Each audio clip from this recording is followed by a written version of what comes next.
Les premières élections communales à Kinshasa.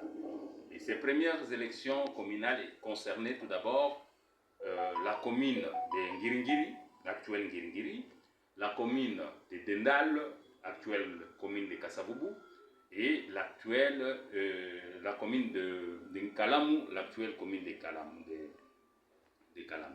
Donc voilà en fait les trois premières communes que le Belge avait estimé créer pour la gouvernance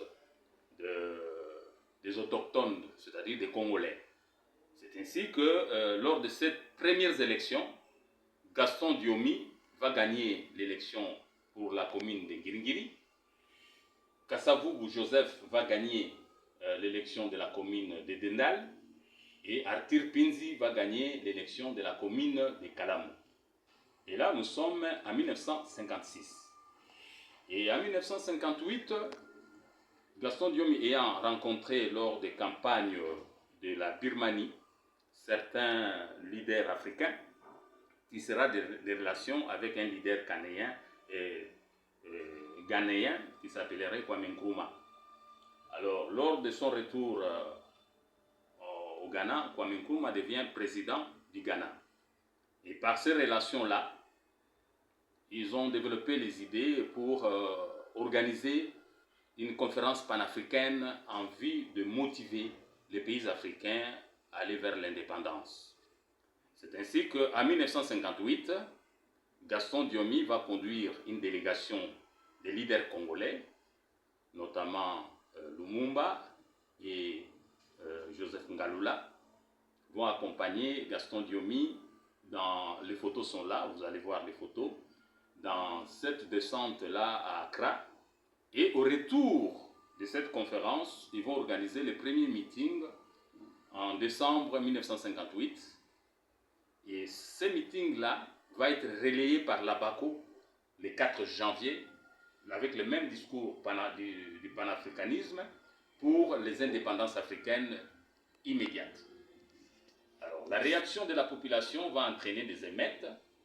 C'est comme ça que nous avons connu les émeutes du 4 janvier qui ont propulsé en fait l'arrivée de notre indépendance. Donc Gaston Diomi, à l'indépendance, va être élu sénateur de la ville de Kinshasa. Et comme on cherchait un leader Congo et un leader proche de la population pour gouverner la ville de Kinshasa, il y a eu des tractations avec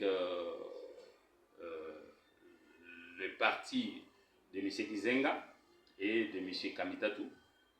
Ils vont arriver à un duo où Gaston Diomi, puisque le président Kassabo était du Congo central, devrait être vice-gouverneur et Cléophas Kamitatu devrait être le gouverneur. C'est ainsi que mon père va diriger en 1960 avec Cléophas Kamitatu la ville de Kinshasa.